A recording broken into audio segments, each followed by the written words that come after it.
الحمد لله وكفى وسلام على عباده الذين اصطفى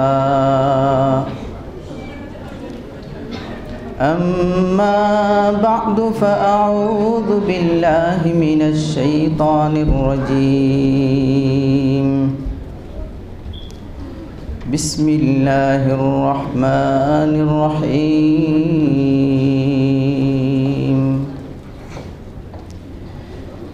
يوم يبعثهم الله جميعا فينبئهم بما عملوا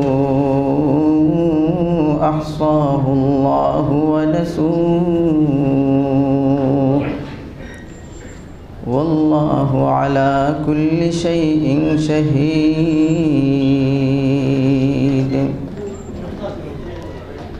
وقال النبي صلى الله عليه وسلم خيركم من تعلم القرآن وعلمه صلى الله على سيدنا ومولانا محمد وعلى آله وأصحابه وسلم صلى الله على سيدنا ومولانا محمد وعلى آله وأصحابه وسلم.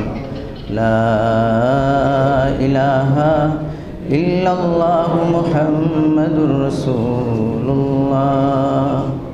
لا إله إلا الله محمد رسول الله. محترمی و مکرمی صدر جلسہ حضرات علماء کرام, হযরত হাজিরিন ও সামিঈন کرام, আল্লাহ রাব্বুল আলামিনের অসীম অসংখ্য শুকরিয়া. আল্লাহ তাআলা মকবুল সময় মকবুল মজলিসের মধ্যে আমরা হাজির হওয়ার তৌফিক দিয়েছেন. আলহামদুলিল্লাহ. আসর মাগরিবের টাইম, এটা মকবুল সময়. আর এই মাহফিল হইল জিক্রুল্লাহর, যেখানে বইলি সগিরা গুনাহ মাফ হয়ে যায়. এন্টার ওয়ার্ল্ডের মধ্যে স্যাটারডে সানডে সবচেয়ে বেশি নাফরমানি যে জায়গা হলতর, এর মধ্যে লন্ডন এক জায়গা. এই জায়গার মধ্যে থেকে আল্লাহ তাআলা আমরারে বাসিয়া এমন মাহফিল বয়াইছেন যেখানে বইলি মাফ করে দিলে. শুকরিয়া আদায় করি আলহামদুলিল্লাহ. আমরা অত্যন্ত জহি কিসমত ফেদায়ে ইসলাম হযরত আমির হেফাজত ইসলাম আল্লামা খলিলুর রহমান দামত বরকাতহুম পীর সাহেব বরুনা হজরত তশরিফ আনবা এত অসুস্থ, গড় তাকি মসজিদও আটিয়া যাওয়ার মতো অবস্থা নাই. কষ্ট হয়, শ্বাসও দরিলায়. ও হালতের মধ্যেও আপনারা সামনে হজরত তশরিফ আনতেছেন, ইংল্যান্ড সফর করছেন, আপনারা মহব্বতে প্রতিষ্ঠান দিনের স্বার্থে আইসেন. তো এটা বহুত বড় কিসমত. আমরা হজরতের নসিহত দোয়া আমরা পাওয়ার ব্যবস্থা আল্লাহ করিয়া দিয়েছেন. আলহামদুলিল্লাহ. বারাদারান ইসলাম, অত্যন্ত অল্প সময় উলামায়ে কেরাম তশরিফ আনছেন, বয়ান চলতেছে এবং আরও বয়ান হইব. মুখতাসার যে কথাগুলো আমি আপনার সামনে কইতাম চাই, আমি আপনার সামনে কোরআন শরীফের 28 নম্বর ফারার একটা সূরা আছে, সূরাতুল মুজাদালা. ও সূরার 6 নম্বর আয়াত আপনার সামনে আমি তিলাওয়াত করছি. এই আয়াতের মধ্যে আল্লাহ রাব্বুল আলামিনে যে কথা হইছেন এটা বুঝার লাগে আপনারা আমি একটা জিনিস ফয়লা হই. দুইটা জিনিস যদি মানুষের দিলের ভিতরে হারাই দিতে পারে, দুই জিনিস যার ভিতরে ঢুকে যাইব এন জিন্দগি ঠিক হয়ে যাবে. সুবহানাল্লাহ. এক নম্বর হইল, আমি একদিন আল্লাহ তাআলার দরবারও হাজির হইমু, আর হাজির হইয়া আমার জিন্দগির সব কিছুর হিসাব দিতে আমি উঠমু আর হিসাব দিব. ও দুই জিনিস যার ভিতরে হামাইব এর দুনিয়ার লাইফ ঠিক হয়ে যাব. সুবহানাল্লাহ. ও কথাটাই আল্লাহ রাব্বুল আলামিনে ও আয়াতের মধ্যে কইছেন, يوم يبعثهم الله جميعا فينبئهم بما عملوا أحصاه আহসাহুল্লাহু ওয়া নাসূহ। আল্লাহ রাব্বুল আলামিন এই আয়াতের মধ্যে ঘোষণা দিছেন স্মরণ করই দিন রে যেদিন সবরে উঠানি হইব, আল্লাহ তাআলা সবরে যেদিন উঠাইবা। এখানের মধ্যে ফয়লা যে কথাটা আমরা বোঝার দরকার। এখানের মধ্যে হায়ার এডুকেটেড মানুষ আছেন, জেনারেল নলেজের মানুষ আছেন। দুইটা জিনিস আমরা প্রথমে বোঝার দরকার। একটা হইল আমরা একদিন দুনিয়ার থেকে যাই মুগি, এটার মধ্যে সন্দেহ আসেনি? কেউ সন্দেহ নেই। यहाँ तो सब मुसाफिर है वही आखिर ठिकाना, कोई आगे रवाना है कोई पीछे रवाना। मुसाफिर खाना सब যাই মুগি বেশমতো খান, কেউ আগে কেউ পরে, যাওয়া যে লাগবে এর মধ্যে কোনো সন্দেহ নাই। ঠিক না? ঠিক না। কিন্তু মনে রাখুন যেন একটা কথা, যাওয়া লাগবো সন্দেহ নাই, এটার মধ্যে দুনিয়ার সব মানুষ একমত। আবার উঠা লাগবো এটা সব একমত নাই, এটার মধ্যে বিভিন্ন ব্যাখ্যা আছে। কিন্তু আমরা বিশ্বাস রাখতে হইব যাওয়া যেমন সত্য সন্দেহ নাই, উঠার মধ্যেও তেমন কোনো সন্দেহ নাই। ঠিক না? ঠিক নাই। যাওয়া যেমন সত্য আবার উঠাও তেমন সত্য। যাওয়ার মধ্যে যেমন সন্দেহ নাই, উঠার মধ্যেও তেমন কোনো সন্দেহ নাই। কিন্তু আমরা দিল খটকা লাগে, উঠমু কেমনে, খবর দিয়া হারলেনু আমার লাশর কোনো অস্তিত্ব থাকতো নাই, সেউরে বাগে খাইলায়, কেউ মাটি হয়ে যায়, কেউ জ্বলিয়া ফুরিয়া শেষ হয়ে যায়, বিমান ক্রাশ হয়ে গেলে, অ্যাক্সিডেন্ট হয়ে গেলে লাশর অস্তিত্ব পাওয়া যায় না। যখন একটা মানুষে মরার লগে লগে আর পাওয়া যায় না, হে আল্লাহর দরবারও যাইব কেমনে? এই সমস্ত প্রশ্ন আমরার ভিতরে দেখা দেয়। দেয় না? দেয় না? 20 বছর আগে একজনের খবর দেওয়া হয়েছে, 20 বছর পরে এটা খুঁজিয়া দেখা যায় কোনো অস্তিত্ব নেই, গেল হই। এই মানুষটা আল্লাহর কাছে যাইব কেমনে? আল্লাহ রাব্বুল আলামিন প্রথমে এই জিনিসটা কোরআনের মধ্যে বুঝাইছেন বিভিন্নভাবে।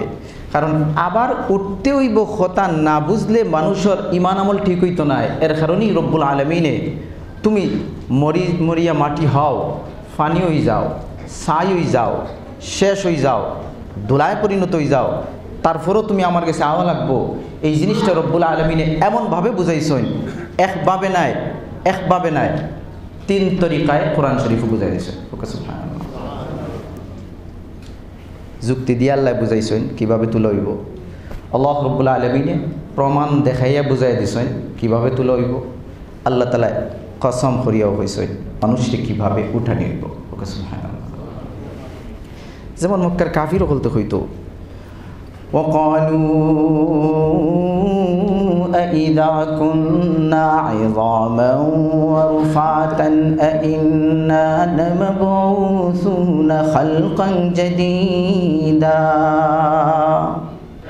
আরবের মানুষ সকলতে এই সমস্ত প্রসঙ্গে আলোচনা করিয়া হইতো, আমরা যে সময় মরি যাইমু, আড্ডিয়ে পরিণত হয়ে যাইমু, আমরা যে সময় ছিন্ন বিচ্ছিন্ন হয়ে যাইমু, অস্তিত্ব নষ্ট হয়ে যাইব, আমরা নয়া করে কেমনে তিয়ার করা হইব। আল্লাহ রাব্বুল আলামিনে এই সমস্ত প্রশ্নের জবাব কোরআনে কারীম বিভিন্নভাবে জবাব দিয়া বুঝাইছেন। আরে মিয়া তুমি চিন্তা কর রায় তোমারে আমি কেমনে বানাইমু, আমি তোমারে প্রথম বানাইছি, সুতরাং দ্বিতীয়বার বানানোর আমার লাগে কোনো বিষয় নাই।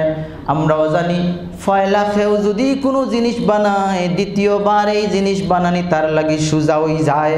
ঠিক না? ঠিক নাই? আল্লাহ তুমি চিন্তা করে তোমারে মাটির থেকে কেমনে বানাইমু, আমি তো ফয়লাওই তোমারে বানাইছি, ফয়লা যখন বানাইছি দ্বিতীয়বার বানানি আমার লাগে সোজা। ওকে সুবহানাল্লাহ। وهو الذي يبدأ الخلق ثم يعيده وهو أهون عليه। আল্লাহ ফয়লা বানাইছি, হ্যাঁ তুমি চিন্তা করো কেমনে বানাইবো, ফয়লা যেমনে বানাইছি দ্বিতীয়বার আমি তোমার এইভাবে বানাইতাম। সুবহানাল্লাহ।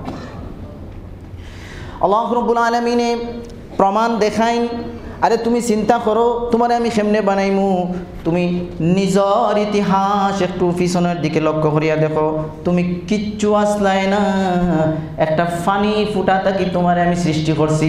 সুবহানাল্লাহ। ألم يكن نطفة من مني يمنى ثم كان علقة فخلق فسوى فجعل منه الزوجين الذكر والأنثى أليس ذلك بقادر على أن يحيي الموتى আল্লাহ রাব্বুল আলামিন ফরমায়েন তুমি একটা পবিত্র পানির ফুটা ছাড়া কিছু আসলাই না এখান থেকে তোমার আমি সৃষ্টি করছি এখান থেকে নারী পুরুষ সৃষ্টি করছি এখান থেকে তোমার মতো সুন্দর মানুষ আমি বানাইছি এই বর্ণনা দিয়া রব্বুল আলামিন প্রশ্ন করেন মানুষে আলাইসা যালিকা বিকাদিরিন আলা আন ইউহয়িল মাউতা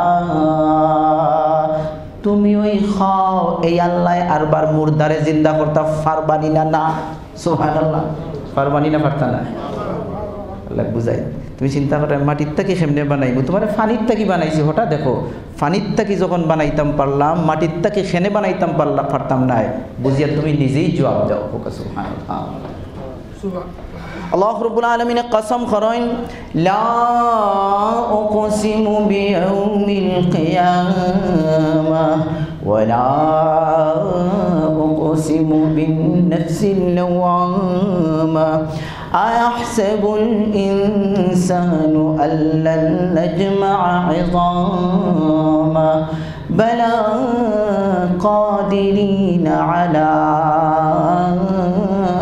নুসাউইয়া বানানা রব্বুল আলামিনে কিয়ামতের দিনের কসম করেন নফসে লাওয়ামার কসম করেন দুইটা কসম করে জিকাইন মানুষ তুমি বুঝরায় আমি তোমার আড্ডি গুড্ডি জমা করতাম পারতাম না ওটা চিন্তা তুমি করো না কিতা আয়াহসাবুল ইনসানু আল্লান নাজমা'a 'idama মানুষে কিতা ও চিন্তা করেনি যে মরি যাইব তার আড্ডি গুড্ডি শেষ হয়ে যাইব আমি টুকাইয়া পাইতাম না জমা করতাম পারতাম না ও কথা আল্লাহ হইয়া কইন বালা কাদিরিনা আলা আন নুসাউইয়া বানানা আরে তুমি তোমার আড্ডি গুড্ডির চিন্তা করো কিতা তোমার আঙ্গুলর মাথার ওই ছোট্ট জায়গা পর্যন্ত আমি সঠিকভাবে মিলাইয়া দিতাম পারবো সুবহানাল্লাহ দুইটা কসম করে আল্লাহ রাব্বুল আলামিনের কথা হয়েছে তো আমি কইছিলাম আমরা আবার আল্লাহর দরবার হাজির হইতেইব এটা এমন এক কথা যেটা দিল হারাইলে মানুষ ঠিক হয়ে যাইব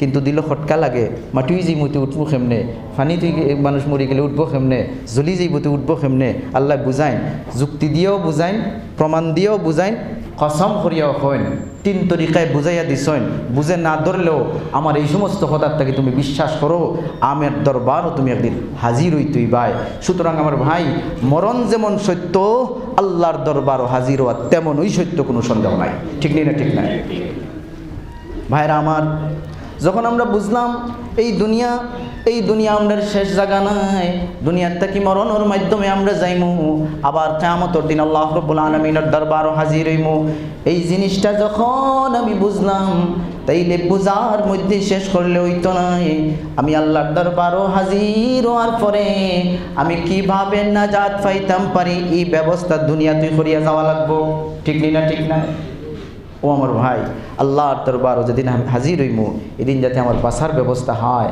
আমি যাতে রেহাই পাইতাম পারি আমি যাতে নাজাত পাইতাম পারি এই খাম এই জিনিসগুলা দুনিয়ার থাকতে আমরা করিয়া যাইমু আল্লাহর দরবার হাজির হওয়ার পরে আমরা একবারে জান্নাতি মানুষ সকল লগে দল বান্ধিয়ে জান্নাতের দিকে যেতে পারবো এর লাগে আমরা ওসিলা করার দরকার দুনিয়ার থাকতে আমরা কিছু সামানা তৈয়ার করার দরকার ও ভাই আমার সামানা কিভাবে তৈয়ার করতে হইব এক নম্বর হইল নিজের ইমান আমল আকীদা ঠিক করতে হইব আমি আমার ইমান আমলে ঠিক রাখতাম হইব আমি খালি নামে মুসলমান বললাম মুসলমানের বাচ্চা মুসলমান হইলাম এটা যথেষ্ট নয় আমি আমার ইমান আমলে দুরুস্ত করে জীবন খাটাইতে হইব ঠিক না ঠিক নাই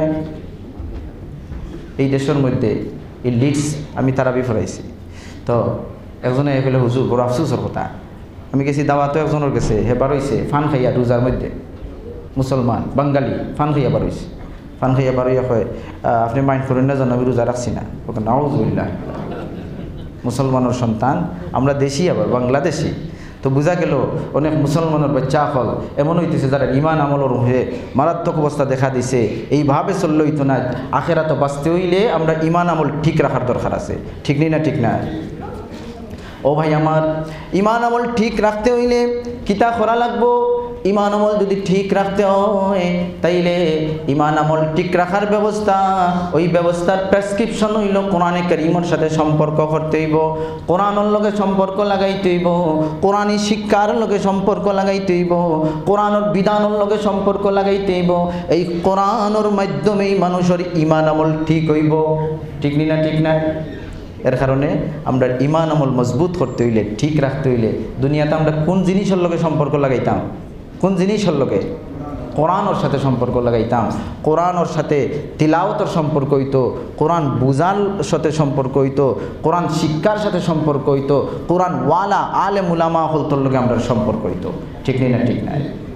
ও ভাই আমার, কোরআনের সাথে সম্পর্কর মাধ্যমেই আল্লাহর দরবারও হাজির হওয়ার পরে নাজাতের ব্যবস্থা হইতে পারে।